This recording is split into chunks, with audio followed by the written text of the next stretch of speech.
توبۃ ثلاث بنات بغایا، توبہ 3 لڑکیوں کی جو بدکار تھی. بغایا باغی سے 3 بدکار لڑکیوں کی توبہ.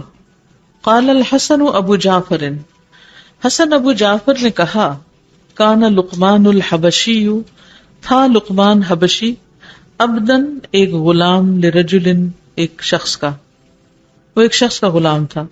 جاء به، وہ لے آیا اس کو، الی السوق، بازار میں، یبیعہ، اس کو بیچنے کے لیے یا اس کو بیچتا تھا. قال، اس نے کہا، فکان، کس نے کہا؟ الحسن نے. فکان کلما جاء انسان یشتریہ، تو تھا وہ جب کبھی آتا اس کے پاس کوئی شخص اسے خریدنے، لقمان کے پاس جب کوئی شخص خریدنے کے لیے اس کو آتا، قال له لقمان، تو لقمان اس سے کہتا، ما تصنع بی، تم مجھ سے کیا کام لوگے، میرا کیا کرو گے؟ فیقول، تو وہ کہتا، اصنع بک کذا و کذا، میں تجھ سے فلاں فلاں کام لوں گا.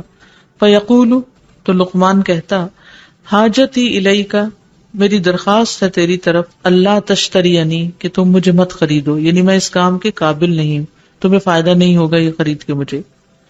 حتی جاء رجل، یہاں تک کہ ایک شخص آیا، فقال، تو اس نے کہا، ما تصنع بی، تم میرے ساتھ کیا کرو گے؟ قال، اس نے کہا، اسیرک بوابا، میں رکھوں گا تجھے چوکیدار، علی بابی، اپنے دروازے پر. قال انت اشترینی، کہا ہاں تم مجھے خرید لو. قال فاشتراہ، بولا کہ اس نے اس کو خرید لیا. وجاء به الی داری، اور اس کو اپنے گھر لے آیا. قال، کہا الحسن نے، وکان لمولاہ، اور تھی اس کے آقا کی، 3 بنات، 3 بیٹیاں، یعنی جو اس کو خرید کر لایا اس کی 3 بیٹیاں تھیں. یبغین فی القریۃ، برے کام کرتی تھی، یعنی زنا وغیرہ کرتی تھی بستی میں. واراد، اور اس نے ارادہ کیا، ان یخرج الی ضیعۃ لہ، یعنی کس نے ارادہ کیا؟ باپ نے، لڑکیوں کے باپ نے ارادہ کیا کہ وہ نکل کے جائے اپنے کھیت کی طرف، ضیعۃ لہ، جو اس کا کھیت تھا. فقال لہ، تو اس نے چوکیدار سے کہا، لقمان سے کہا، انی، بے شک میں نے، قد ادخلت الیہن، داخل کر لیا ہے ان کی طرف، یعنی دے دیا ہے ان کو، طعامہن، ان کا کھانا، وما یحتجن الیہ، اور جس کی یہ محتاج ہے، میں نے ان کی ساری ضروریات گھر کے اندر رکھ دی ہیں. فاذا خرجت، پھر جب میں نکل جاؤں، فاغلق الباب، تو بند کر دینا دروازہ، وقعد، اور بیٹھ جانا، من ورائہ، اس کے پیچھے، دروازہ بند کر کے اس کے پیچھے باہر بیٹھ جانا. ولا تفتح، اور اس کو کھولنا نہیں، حتی اجیہ، یہاں تک کہ میں آ جاؤں. بیسیکلی باپ کیا چاہتا تھا کہ ہو سکتا ان کی ماں نہ ہو یا کوئی گھر میں ایسا نہ ہو کہ جو ان بچیوں کی حفاظت کرتا، تو باپ کو چوکیدار کی ضرورت پیش آئی کہ وہ دروازے پر بیٹھے، پہرا دے، اور لڑکیوں کو گھر سے باہر نہ نکلنے دے. تو اس نے ایسا ہی کیا. قال، وہ کہتا ہے، فقلنا لہ، ان عورتوں نے، یہ لڑکیوں نے اس سے کہا، افتح الباب، دروازہ کھولو. یعنی کس کو کہا؟ لقمان حبشی کو.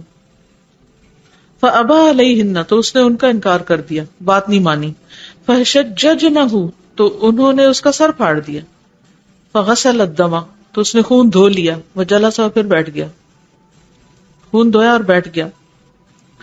فلما، پھر جب قدمہ، آیا، واپس آیا کھیت سے، سیدہ، اس کا آقا، لم یخبرہ، تو اس نے ان کو کچھ بھی نہیں بتایا، کوئی قصہ نہیں اپنی مظلومیت کا بتایا، کوئی حادثہ نہیں جو بھی ہوا، جو لڑکیوں نے کیا، کسی کی کوئی شکایت نہیں کی، خاموش رہا. ثم عاد مولاہ بعد الخروج، پھر واپس آیا اس کا آقا نکلنے کے بعد. فقال، تو کہنے لگا، انی قد ادخلت الیہن ما یحتجن الیہ فلا تفتحن الباب، میں نے ان لڑکیوں کے لیے جو بھی ان کو چاہیے وہ رکھ دیا ہے، تو تم دروازہ ہرگز نہ کھولنا. فلما خرج، پھر جب نکلا، خرجنا الیہ، تو وہ اس کے پاس آ گئی. فقلنا لہ، تو اسے کہنے لگی، افتح الباب، دروازہ کھولو. فابا، تو اس نے انکار کیا. فشججنہ، تو انہوں نے اس کا سر پھاڑ دیا. ورجعنا، اور واپس چلی گئی. فجلس، تو وہ بیٹھا رہا. فلما جاء مولاہ، پھر جب اس کا آقا آیا، لم یخبرہ بشیء، تو ان کو کوئی شکایت نہیں لگائی، کسی بات کا کچھ نہیں بتایا. قال، راوی کہتا ہے، فقالت الکبیرۃ، تو کہنے لگی بڑی، ما بال ھذا العبد الحبشی، کیا حال ہے، کیا معاملہ ہے اس حبشی غلام کا.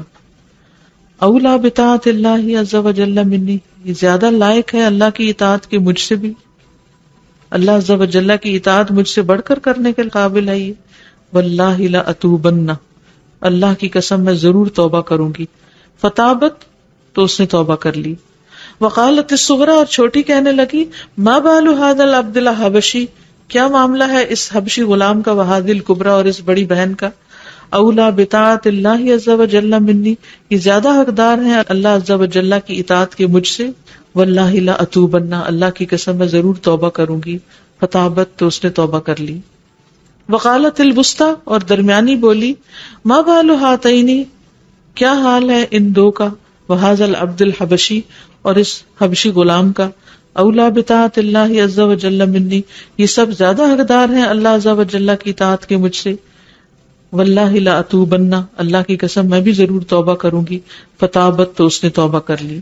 قالا، راوی کہتے ہیں فقالا، تو کہا غوات القریتی، بدکاروں نے بستی کے جتنے بدکار لوگ تھے باہر جہاں لڑکیاں جاتی تھیں. ما بال هذا العبد الحبشی وبنات فلان، کیا حال ہے اس حبشی غلام کا اور فلاں کی بیٹیوں کا. اولا بطاعت اللہ منا، کہ وہ ہم سے زیادہ حقدار ہیں اللہ کی اطاعت کے. فتابوا الی اللہ عز وجل، تو ان سب نے اللہ عز وجل کی طرف توبہ کر لی. وکانوا من عباد القریۃ، اور وہ سب بستی کے سب سے زیادہ عبادت کرنے والوں میں سے ہو گئے، یعنی وہ خوب عبادت گزاروں میں شامل ہو گئے. تو اس سے کیا پتہ چلتا ہے کہ ایک شخص کا اخلاص اور اس کا ڈیوٹیفل ہونا اور اس کا اپنے کام کو بے لوث ہو کر کرنا، آقا کے لیے بھی نہیں کرنا، ذمہ داری تو پوری کر رہا تھا لیکن اس نے آ کے احسان نہیں جتایا کہ او ہو مجھے تو لڑکیوں نے مار ڈالا ہے اور میں یہاں نوکری نہیں کر سکتا اور میرے ساتھ ایسا اور ایسا ہو گیا. کوئی سیلف پٹی کا شکار نہیں ہو، کوئی شکایتیں وغیرہ نہیں لگائی. اس نے کہا جب مجھے غلام بنا ہی لیا گیا، میرا کام ہے یہ، تو مجھے کرنا ہی کرنا ہے، چاہے پٹائی ہو میری یا کچھ اور ہو، سختی آئے یا نرمی آئے. اور اس طرح اس کے اخلاص کی وجہ سے لڑکیوں کے اندر ایمان پیدا ہوا اور ایک کے بعد ایک مسلمان ہوئی، اور لڑکیوں کی اصلاح کو دیکھ کر باقی سارا شہر مسلمان ہو گیا.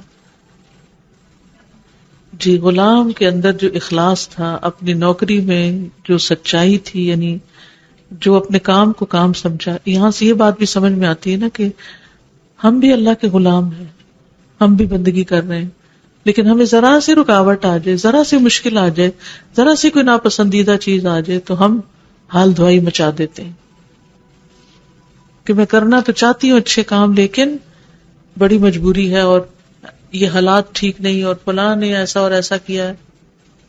کتنا بڑا سبق ہے اس میں.